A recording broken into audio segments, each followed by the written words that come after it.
Hey everyone, welcome back to the channel. Today, we're diving into a super practical tutorial, how to send XRP from your Trust wallet to Revolut in 2025.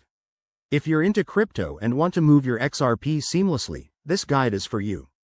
It's quick, straightforward, and I'll walk you through every step to avoid any hiccups. Let's get started. First things first, make sure you have the Trust Wallet app installed on your phone and that your XRP is already in your wallet. Also, ensure your Revolut account is set up to receive cryptocurrencies. Revolut supports XRP, but double-check for any 2025 updates on their app. Okay. Step 1. Open your Trust Wallet app and navigate to the XRP token. You'll see your balance there. Just tap on it to access the send function. Next, you'll need the Revolut wallet address for XRP. Head over to your Revolut app, go to the crypto section, and select XRP. There, you can generate or copy your deposit address. Make sure it's the correct one for the XRP network to prevent any errors. Now, back in Trust Wallet, paste that Revolut address into the To field.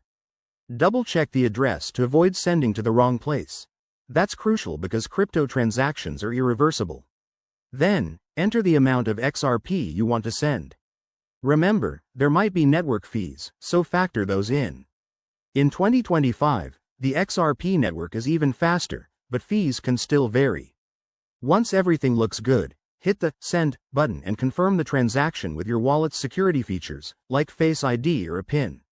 You'll get a confirmation screen. Review it carefully. After that, sit tight. The transfer should process quickly on the XRP ledger. Finally, once it's done, check your Revolut app to see if the XRP has arrived. If it doesn't show up right away, give it a few minutes and refresh. And there you have it. That's how you send XRP from Trust Wallet to Revolut in 2025. Always stay safe with crypto.